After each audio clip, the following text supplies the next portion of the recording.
I was kind of just joking because some people say we have audio issues, and I don't know why, but I decided to just pretend we actually did, which is kind of asking for problems. Let's kind of mood them in today.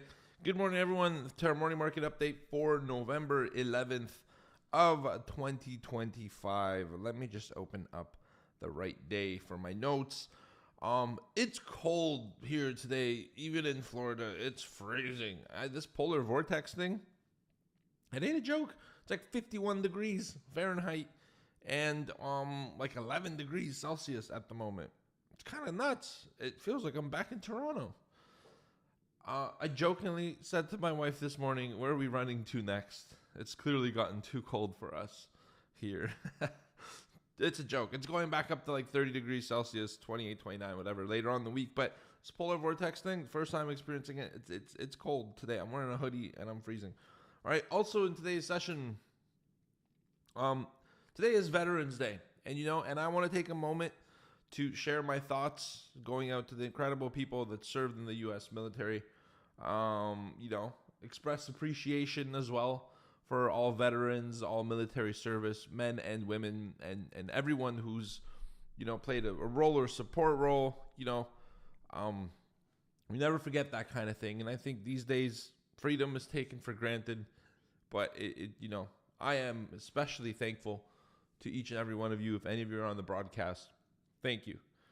From a fellow human being, a Canadian moved to South Florida. So appreciate you guys. Most of you have welcomed me with open arms, and love you guys.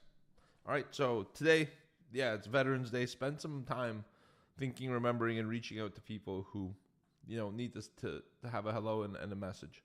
All right, headline, summary news time. Global tone is mixed. Europe is higher. U.S. is kind of softer.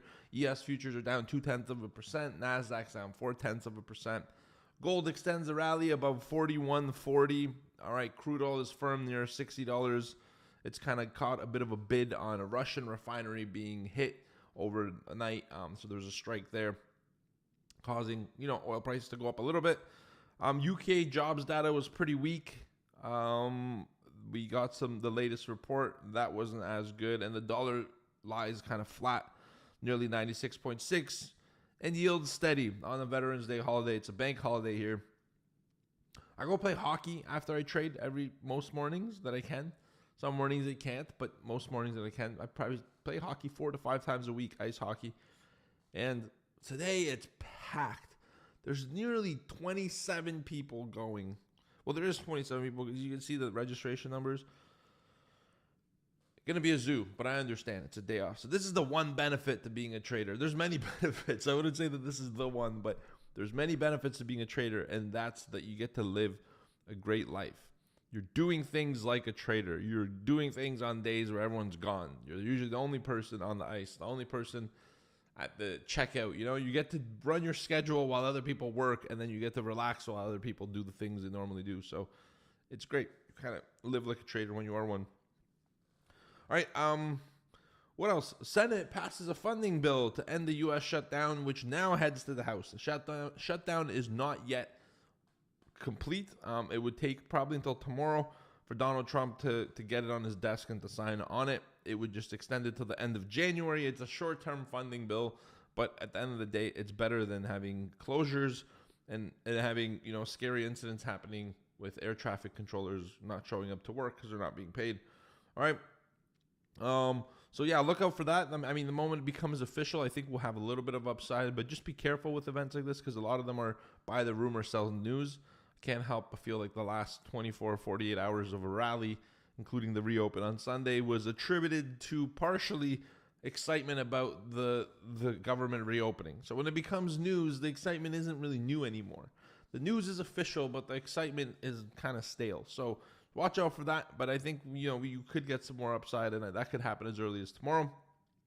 In the equity sector, Europe is green, mostly across the board, led by Louis Vuitton, Moet Hennessy, LVMH, on plans to expand stores in China. China is a very wealthy, the wealthiest people of China are growing and more are becoming wealthy. So they're a big consumer for luxury goods. All right, U.S. futures are a little bit cautious though on today's open. And here's why we're kind of cautious on today's pre-market is we just got word that SoftBank sold $5.8 billion in NVIDIA shares. And you think, how much is that of their stake? They must own a lot. It's their entire stake. SoftBank sold their entire stake in NVIDIA. So NVIDIA is down 1.4%. You know, SoftBank's been an early supporter. They're an investment firm. They're institutional. And it puts confidence into people when they know SoftBank owns it. So why the heck did they get out? Well, they're doing it to raise capital. You know, like if you know their model and their business model, they kind of hop around investing in firms and then they have an exit. The thing is, as an investor, individual investor who loves a company like NVIDIA, you hope to never exit. You're like, I'm going to ride this thing until I'm a billionaire. And it's good, but an investment firm has very specific goals and mandates. And before they even get into investments, they have exit strategies, kind of like a trade. So they want to exit. So this is their exit. And they're saying it's raising capital for new AI investments across data centers, robotics, and chip manufacturing. So they are still in the AI space. They're still in the AI sector. They're just out of NVIDIA. They've hit their exit target. It doesn't mean you should exit, but it is interesting to know the timing at which they exited, pretty close to the top on a rebound. And so NVIDIA is down 1.4%. All right. Apple is delaying its next gen iPhone Air release. You know, production is being cut. To be honest with you, I never understood what the iPhone Air was all about, who it appealed to. I remember I was talking to my wife. I was looking to replace my phone. And Reese goes, like, what is the iPhone Air? And we kind of both laughed because I have no idea what the iPhone Air is. It's like Apple is actually trying to sell us Air, I think. This is their way of slowly transitioning to selling us bottles of bottled air. All right, so on that, risk tone is subdued. Traders are eyeing the Fed path and global growth signals, and then this is kind of where we're at. You know, overall, it's kind of a slower news day, but you do have a lot happening, and the biggest driver here is the news that SoftBank sold their entire stake of NVIDIA. Now let's turn around. Let's open the charts, talk about the market, and let's set the trading plan for today. Let's do this. I'm going to just turn around. Give me a second. You're still going to hear my voice, but you ain't going to see my face. Good morning, Michael. What's up, my brother? Marco. How do you read that out? Wow. That's good. David, I moved to South Florida, like Lauderdale, Fort Lauderdale area, vicinity area. Why? I love it. I came here to visit one time with my wife, and hang on, let me screen share. I came to visit here one time with my wife when I was doing the music stuff because it's a really big market for the music industry. And we came to a vacation. We're like, you know what? We're looking to move somewhere warmer, somewhere nice. And we just, you know, Canada wasn't it. It wasn't doing it. I didn't like where Canada was headed. And I didn't like what was being done with my tax money. And so I had a choice and deuces.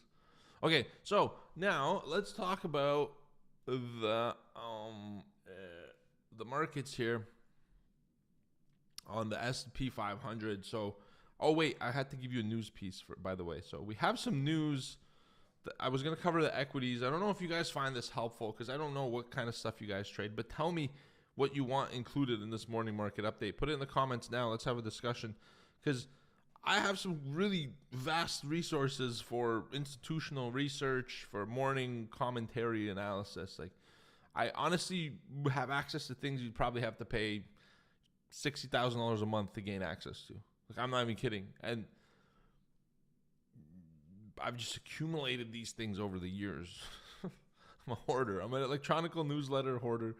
So yeah, let me know what you want me to cover. I have access to pretty much anything. All right. The one thing today I wanted to mention is the stocks in play because I think that's kind of interesting. And also we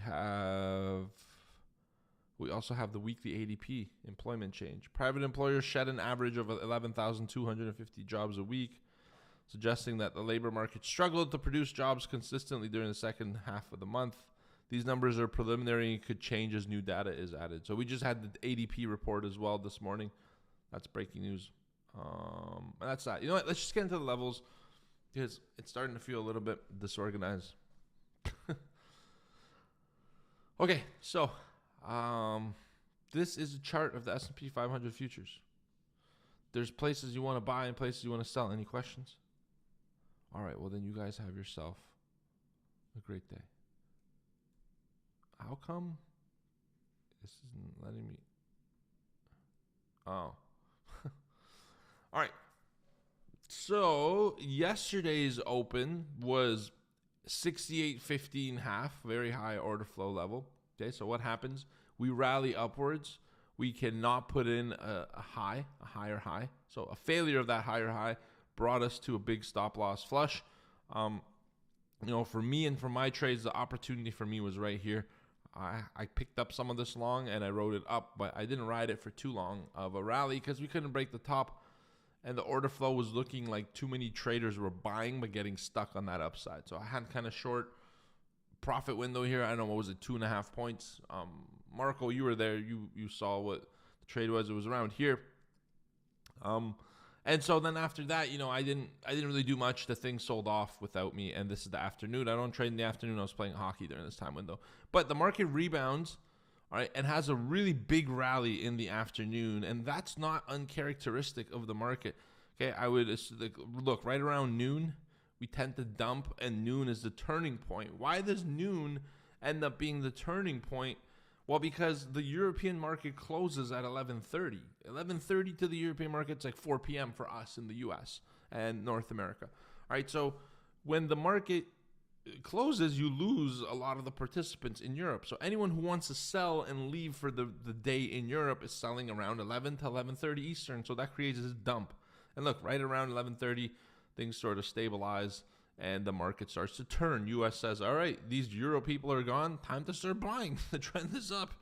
And they get a retest because of all the selling to close out position. So whichever way the trend goes, it reverses heading into the European close, and then it continues in the U.S. afternoon. And these sessions within the session itself are key for finding trends and opportunities, all right? Because, look, Europe sells it, they get out, they get paid, and then U.S. traders pick up the torch here after lunch and start bidding it up higher into the close. So we close at 68.58, all right? And the reason I'm covering this in such detail for you is these levels tell a story, and so many people try to pick a level where they're going to buy or sell without knowing the story of the market. And it's not the right way to do it. The right way to do it is to say, what is the story, and then define the level.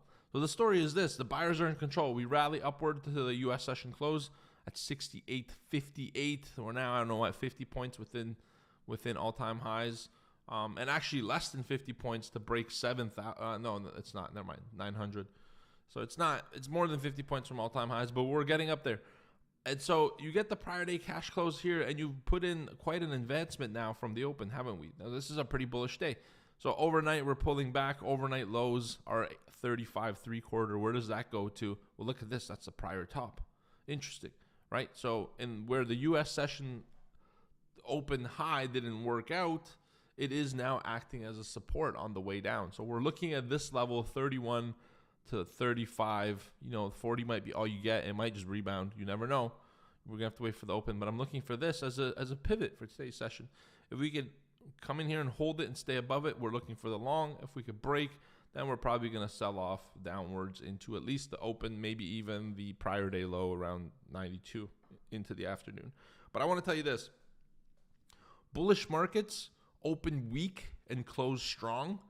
And bearish markets open strong and close weak. So remember that. Always remember that, because that's key. And this is what we want to see. The close is strong. The open is weak. So in today's session, we could just get a little bit of rally early on. European session weakness to take us through this pivot. Get to the open, muster enough courage, and smash this thing up into the highs to the latter half of the U.S. trading session. This is what it's expected, because I am now flipped effectively bullish. I'm effectively a bull looking for the upside for the trend continuation.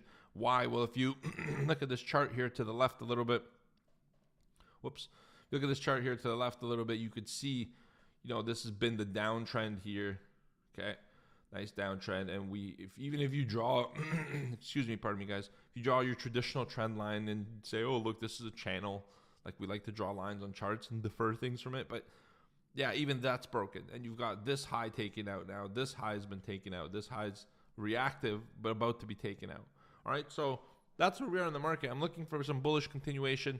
We may have a little bit of weakness first. That doesn't mean anything. That's actually structural and technical. All right, and today I'm actually going to flip my head this way again.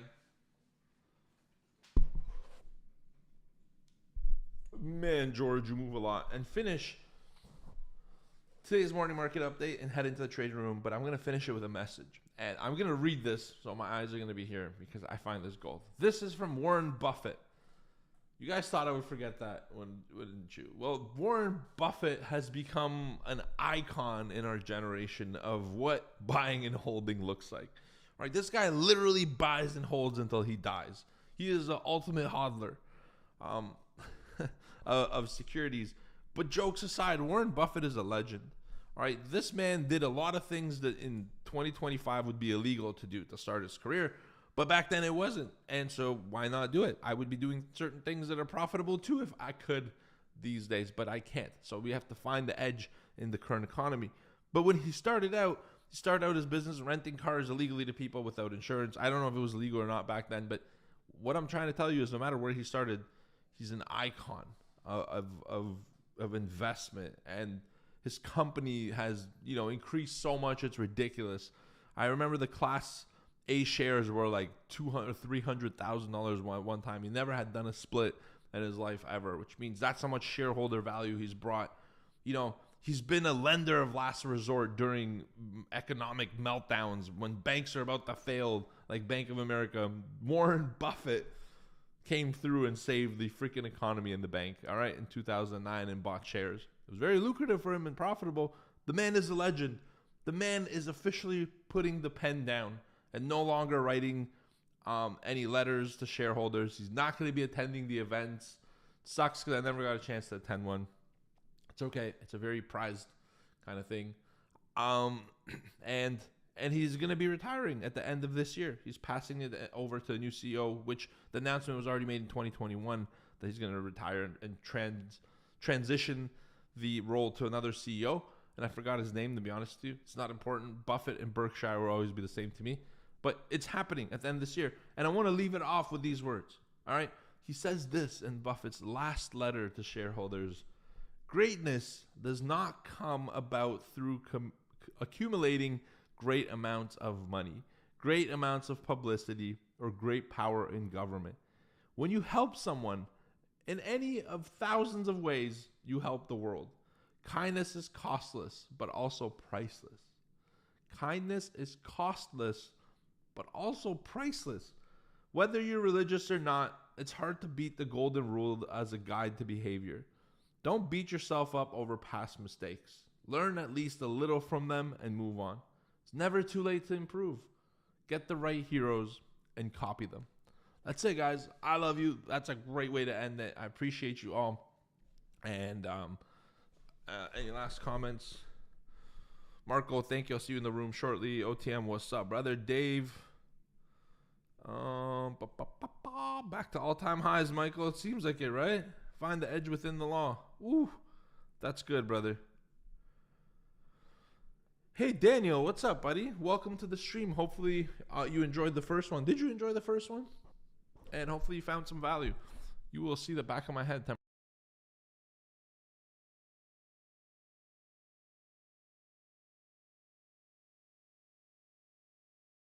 Yourself a wonderful day. There we go. That's the screen I'm looking for. And yeah, have a great day. Just remember, we could see some upside. That's what we're all watching for. And yeah, just whatever you do, manage that risk, trade like a trade pro. It's all that matters. We'll make it through the day. That's all we're trying to do. Make it through all the things that look like opportunity that are head fakes until we get the one that actually pays out. The only way to do that is to have an intense focus on risk management. All right. OTM later, bro. And William, you're most welcome. Take care, guys. Appreciate y'all. Longest goodbye ever.